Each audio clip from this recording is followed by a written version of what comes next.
क्या आप भी प्रेगनेंसी प्लान कर रहे हो? आप भी चाहते हो कि अभी आपके घर पे एक अच्छा सा हेल्दी, हैप्पी और डिवाइन बेबी आपके घर पे आए? तो आज का यह वीडियो आपके लिए है। नमस्ते, मैं डॉक्टर पल्लवी भिदुड़ आप सभी का हमारे सायो आयुर्वेद और गर्भ संस्कार के यूट्यूब चैनल पर स्वागत करती हूँ। गर्भधारण करने के लिए जब हम लोग तैयार होते हैं या जब हम सोचते हैं कि अभी हमको बेबी प्लान करना चाहिए, तो उसके पहले हमें कुछ तैयारी करना या कुछ चीज़ों का ध्यान रखना बहुत ही आवश्यक होता है।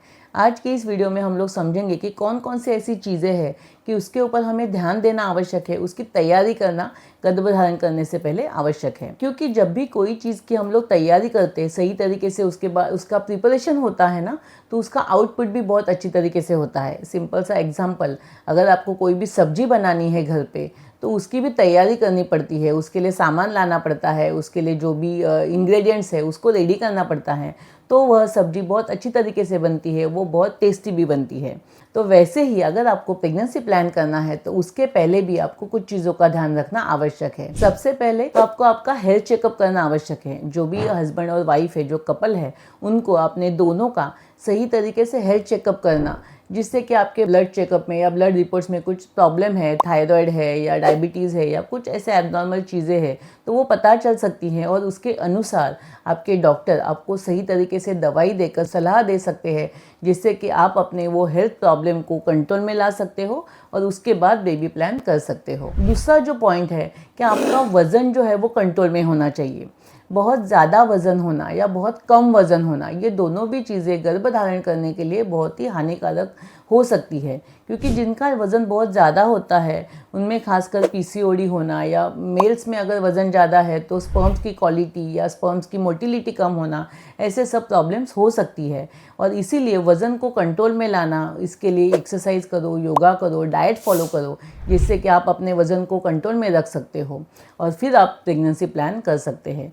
अगर आपका वज़न बहुत ज़्यादा कम है तो भी आने वाले बच्चे का पोषण सही तरीके से नहीं होता है, जिससे कि उसका पोषण सही तरीके से नहीं होगा तो उसको हेल्थ प्रॉब्लम डेवलप हो सकती है। और इसीलिए आपके वज़न को कंट्रोल में रखना, आइडियल वेट आपका होना प्रेगनेंसी प्लान करने के पहले, ये बहुत ही आवश्यक है। तीसरा जो पॉइंट है वह है आपका लाइफस्टाइल मेंटेन करना। आपकी लाइफस्टाइल बहुत सही तरीके से होनी चाहिए, क्योंकि आजकल हम सभी लोग देखते हैं, क्योंकि लाइफस्टाइल डिसऑर्डर्स बहुत ज़्यादा मात्रा में बढ़ी हुई है।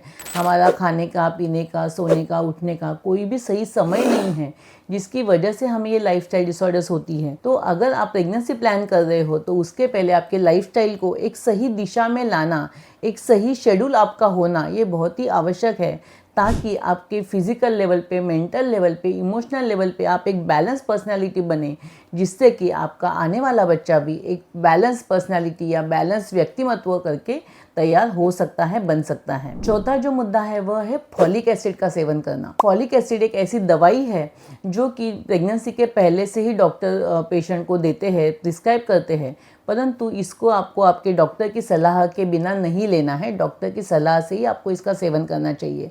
परंतु ये जो फॉलिक एसिड है बहुत ही उपयुक्त है बच्चे के मेंदू के या बच्चे के ब्रेन के डेवलपमेंट के लिए, क्योंकि फॉलिक एसिड बच्चे के ब्रेन डेवलपमेंट को सपोर्ट करता है, उसका ब्रेन डेवलपमेंट सही तरीके से होने के लिए मदद करता है।